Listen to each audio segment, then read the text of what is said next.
Bienvenue sur le podcast Les Apprentis Lecteurs, le Trône de Fer, le podcast lecture du Trône de Fer, ou The Song of Ice and Fire, sans spoiler.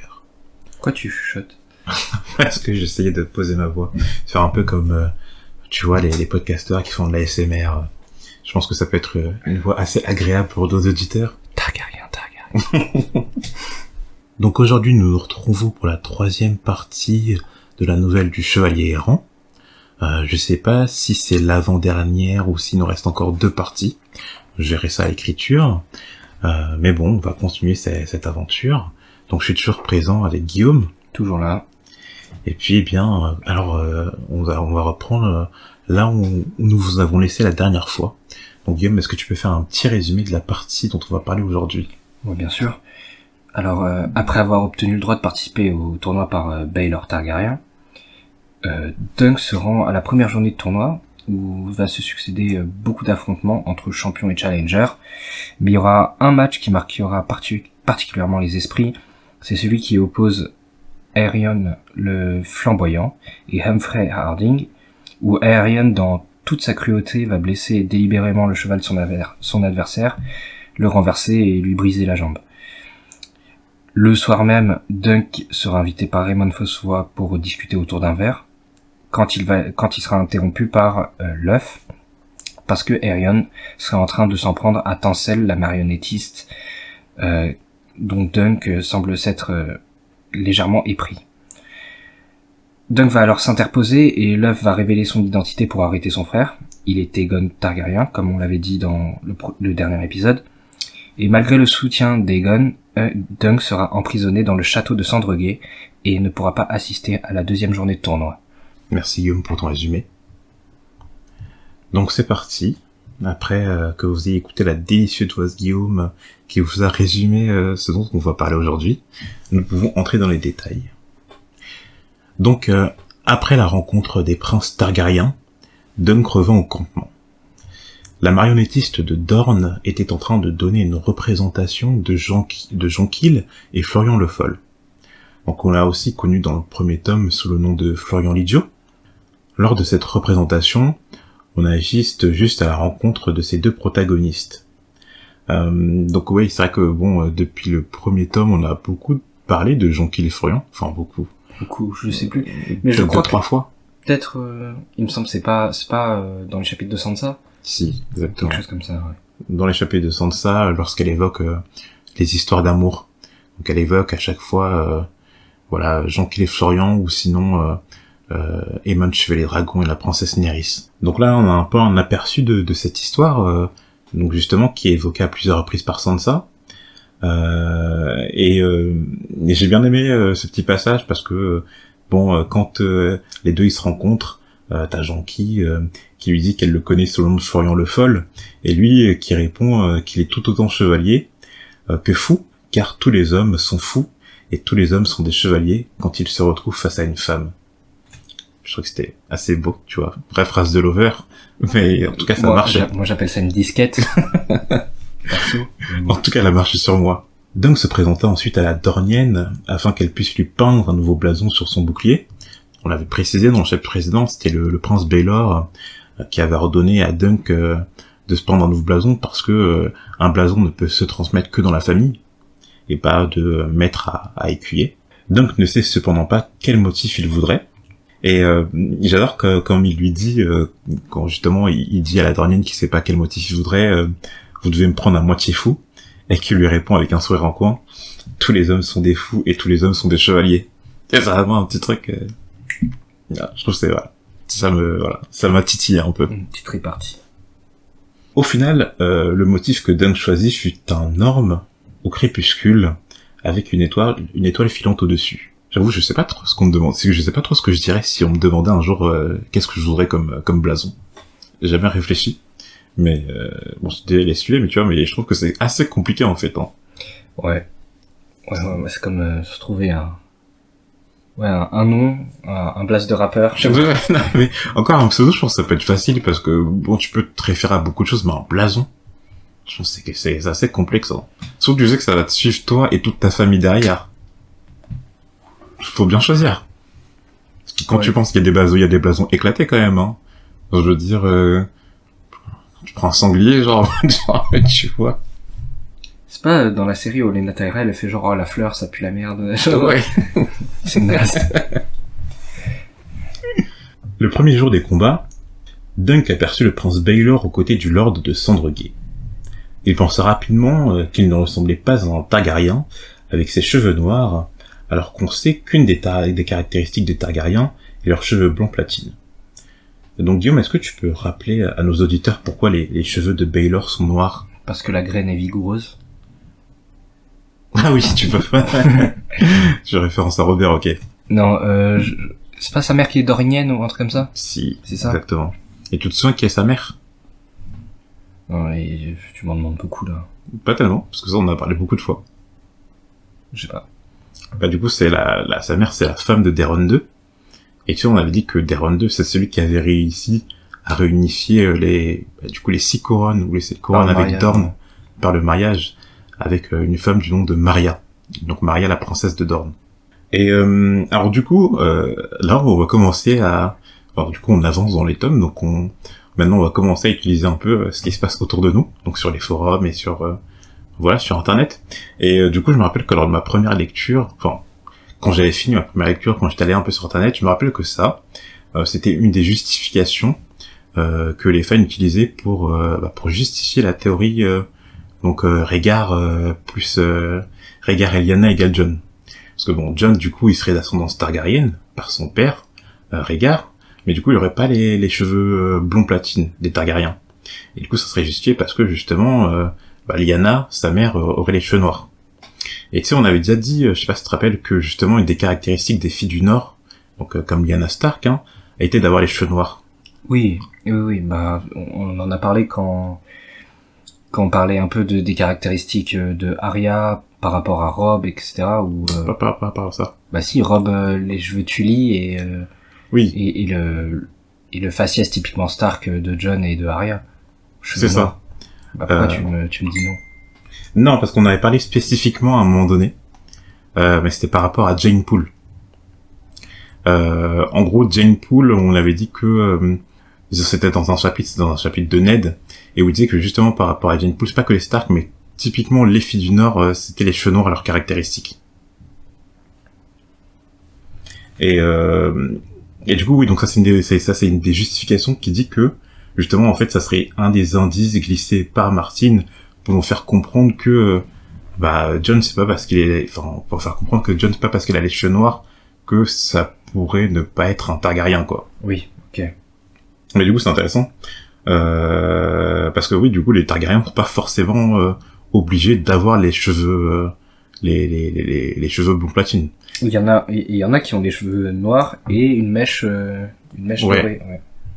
Mais c'est vrai qu'avec le premier tome ça on le sait pas du coup parce qu'on a aucun exemple. En fait, les seuls Targaryens... Après, on peut s'en douter, parce que on se dit que la plupart des Targaryens se marient à leur sœur ou quelque chose comme ça, donc ouais. ils perpétuent un peu le truc, mais tu peux te douter que s'ils se marient avec d'autres lignées, tu peux avoir d'autres couleurs de cheveux, c'est pas choquant non plus. Ouais.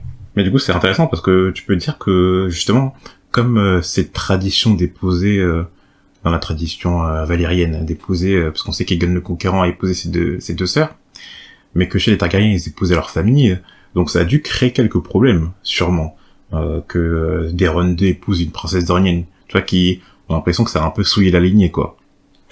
Il me semble que c'est pas le seul, hein, non? C'est pas le seul à avoir épousé d'autres lignées. Ah non, je dis pas. Oui. Mais du coup, est-ce que, par exemple, ça a pu créer une, je sais pas, peut-être une distinction entre ces princes, justement, qui avaient les cheveux noirs, contrairement aux princes qui avaient ces cheveux, ouais, genre tu vois. de discrimination. Ouais. Ouais, c'est possible. Pour l'instant, on en a pas idée, hein. Et même si ça semble pas du tout le cas, mais ça peut être une question qui se pose. On découvre ensuite les 5 champions de Lady Sandregué. Andro et Robert, les frères de Lady Sandregué, donc celle pour qui est organisé le tournoi. Léo Tyrell, dit Léo Lépine, le sire de Haut-Jardin. Humphrey Harding, venant du Val d'Arin. Alors les Harding, on n'a pas parlé, et ils apparaissent pas du tout dans les appendices du premier tome. Donc on peut supposer que ce serait une des familles mineures vassales des Arryn. et le prince Valar Targaryen, qui est le fils du prince Baelor Targaryen ou Baelor Brise-Lance. Donc voilà, l'héritier actuel du trône de fer après Daemon II. Ensuite, pendant une vingtaine de pages, on a une description de la première journée de joute, et ça peut être intéressant et passionnant à lecture, mais il n'y a rien à en tirer pour notre discussion.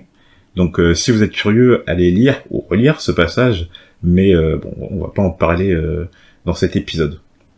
Après, ce qui peut être intéressant, c'est vrai que nous, comme on se concentre vraiment sur les points analysés, moi j'ai trouvé un peu chiant la lecture de ce passage.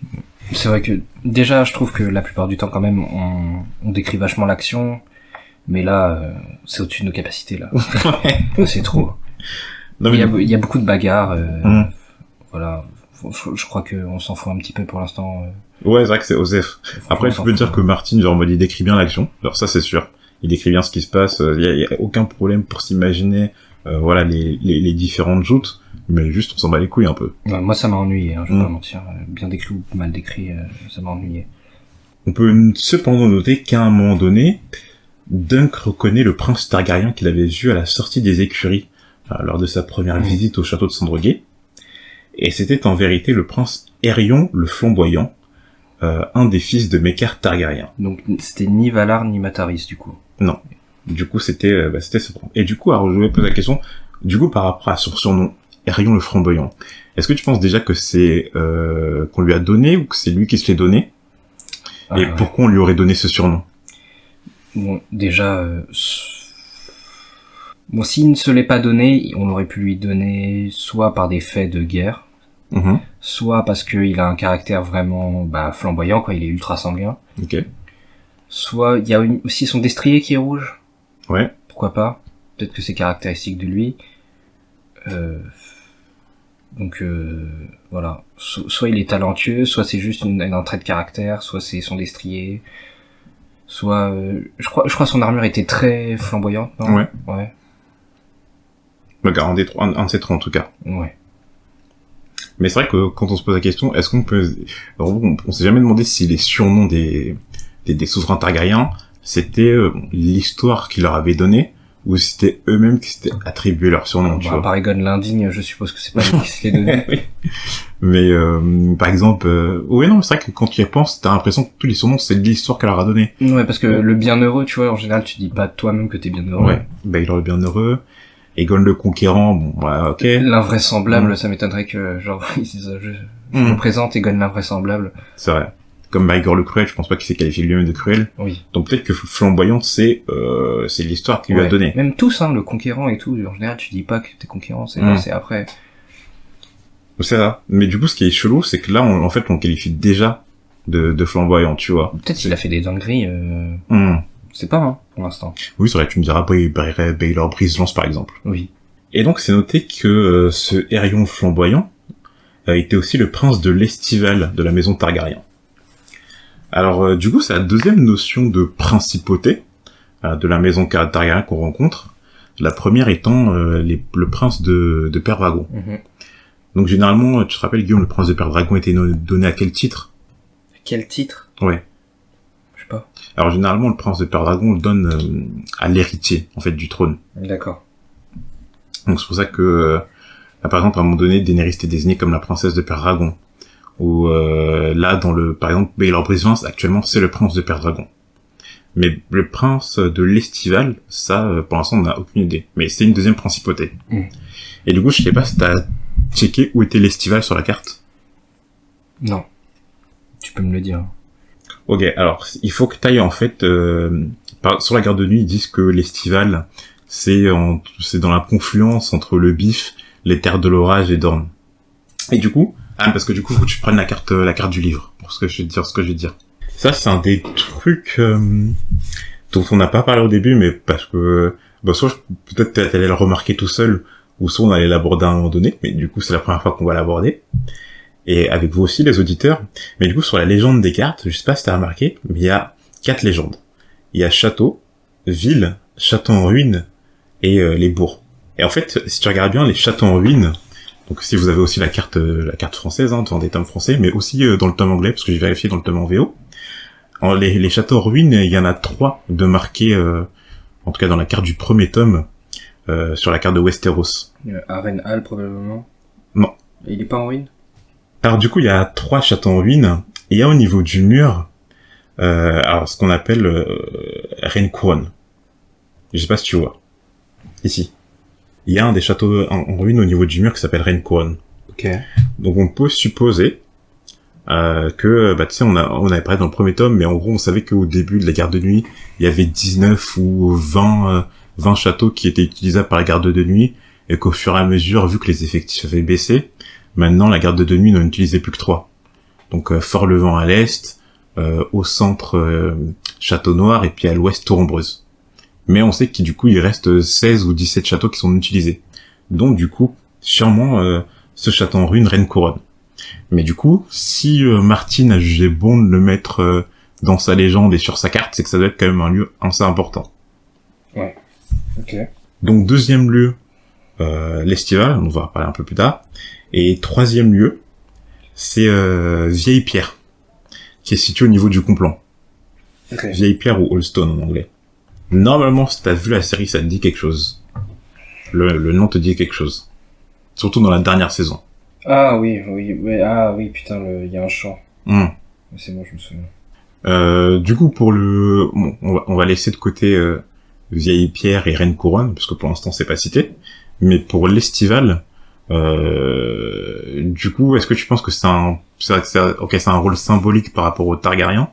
Et le fait que, du coup, ça a été noté particulièrement, s'il a marqué Château en ruine et qu'il l'a spécifiquement noté par rapport à sa carte, c'est que ça a quand même ça doit quand même être, Il a dû se passer des choses là-bas. Ouais.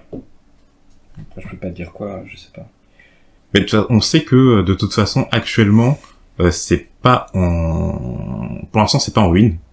Parce qu'on sait que, justement, on va le voir un peu plus tard dans le chapitre, mais, donc le Leuf, ou le Prince Aegon, il vient actuellement de l'Estival. Il est venu de l'Estival pour aller au tournoi de Sandregué. Donc, pour l'instant, le château n'est pas en ruine.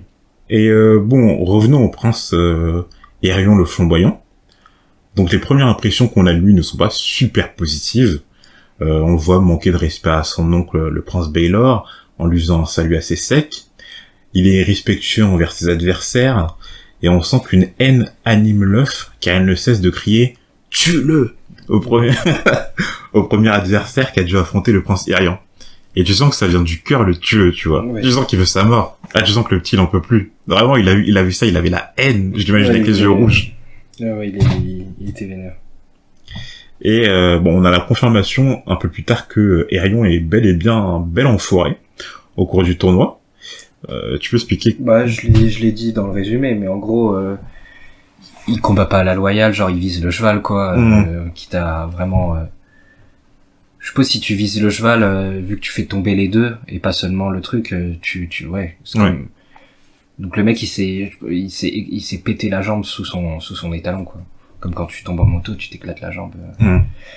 Mais en plus, tout le monde a remarqué qu'en fait il l'a fait exprès. Bah oui, il a fait exprès. Un peu comme Gregor Clegane qui sa lance va là où il veut. Exactement. Vraiment un bel enfoiré, Stérion.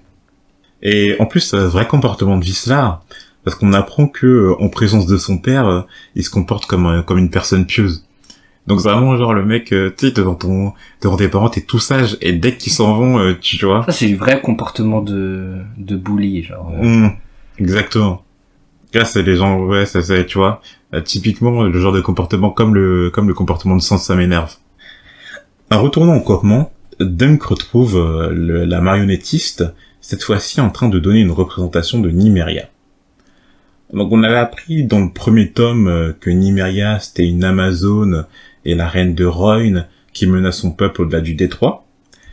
Et dans cette nouvelle, on apprend qu'elle possédait 10 000 navires. D'ailleurs, on le rappelle, c'est après cette reine guerrière qu'Arya avait nommé son loup. Donc bon, 10 000 navires, c'était pas n'importe quoi, hein. Je veux dire, elle avait pas une petite armée quand elle est arrivée sur Westeros. Ouais, c'est une grosse flotte. Mais c'est vrai que ça serait intéressant de connaître justement l'histoire de cette Nymeria. Il y a une série qui est prévue, non? Sur Nymeria, non? Ouais. Il y a HBO qui on sait pas trop à quel stade de production ils sont, s'ils ont validé la série. Je sais même pas s'ils ont écrit un truc. Ouais. Je crois qu'ils ont juste dit, ouais, Nymeria, pourquoi pas? Mais c'est vrai que pour l'instant, on sait pas trop. Parce qu'on sait que la Nymeria et la Rhoyne, c'est lié à Dorne. Je crois que c'était noté dans les appendices que les ancêtres des Dorniens, c'était les... Enfin, en fait, que c'était Nymeria qui s'était, je crois, mariée avec le prince de Dorne, quelque chose comme ça. Ouais, ils sont descendants Rhoynar, les Dorniens. Mais on sait pas trop si ça a été... Bah, donc, du coup, ça a été pacifique, vu que ça a été par un mariage. Mais du coup, c'est arrivé avec 10 000 navires. Ouais, c'est une pacifisme relatif. Ouais, non, mais... on sait pas trop comment on réagit. Et en plus, on sait même pas, je crois, à quelle époque c'était. Donc, du coup, si c'était avant que Dorne se rallie à Westeros, c'était après, tu vois. Parce que je veux dire, moi, je me doute un peu que c'était avant, mais et parce que du coup, si 10 000 navires, ça suffit pas à faire plier les Dorniens, par exemple, les Dorniens, ils sont chauds, quoi. Parce qu'ils arrivent à la fois à résister à Westeros et en plus à 10 000 navires des Rhoynar. Je pense que ça doit pas être facile de conquérir Dorne, quoi. Oui, mais après, géographiquement, c'est déjà compliqué avec la chaîne de montagne, ça se voit. Après, justement, peut-être le bateau, c'est un peu leur faiblesse, quoi. C'est-à-dire? Bah, genre, arriver par la terre, c'est compliqué pour reconquérir Dorne, mais par bateau, c'est plus simple. Ah, ok, je vois ce que tu veux dire. Donc voilà. Mais donc, petit rappel sur Nymeria. Mais on comprend que ça soit une reine qui fascine Arya. Hein. Dunk se fait surprendre par Raymond Fossavoy, donc on en a déjà parlé, le membre de la branche parallèle de la famille Fossavoy. Et l'homme l'invite dans sa tente boire et manger, et l'informe que le prince Méccar avait quitté Sandregué pour partir à la recherche de ses fils qui, on le rappelle, ont disparu. On soupçonne fortement que un de ses fils, qui est Aegon, est le nouvel écuyer de Dunk, donc l'œuf. Donc il ne manquerait plus qu'à retrouver l'autre fils disparu, Daeron, surnommé Daeron l'Ivrogne. À ce moment-là, Raymond Fossavoy plaint le prince Méccar, car il a une très mauvaise position d'après lui. En effet, c'est le 4e fils du roi, donc du roi Daeron II, et il n'a d'ailleurs pas les qualités que possèdent ses grands frères. Alors c'est le grand frère, je crois que c'est le prince Baelor. Il y a le prince Aerys, qui viendra le roi Aerys Ier Targaryen. Donc lui, on dit qu'il est assez intelligent. Et il y a le prince Rhaegal. Lui, on dit que alors qu'il serait, je sais plus quels adjectifs on emploie pour lui, Guillaume. Parce que je crois que dans la partie précédente, on avait dit qu'il avait, pas qu'il était un peu con, mais quelque chose comme ça. Il a l'air un peu retardé. Ouais. Mais là, je sais plus parce que Raymond Fossavoy, il emploie un adjectif pour lui, je sais plus ce qu'il emploie. Mais bon. Et quant au fils de Méccar, il n'a pas eu de chance aussi. D'abord, on a justement Daeron l'Ivrogne, donc celui qui est encore disparu. On a le prince Aerion Flamboyant, le Cruel. Un 3e fils qui ne montrait que très peu d'aptitude aux armes et qui est donc parti à la citadelle pour se forger une chaîne de maître. Lui, on le connaît. Et du coup, Guillaume. Bah, c'est Maître Aemon. Exactement. De la garde de nuit. Donc, exactement. Celui qu'on verra dans la saga principale. Et après, on a le dernier fils, Aegon. Exactement, ouais. Et donc, Aegon, du coup, l'œuf, qui est à présent l'écuyer de Dunk, et qui paraît quand même incontrôlable après avoir fugué.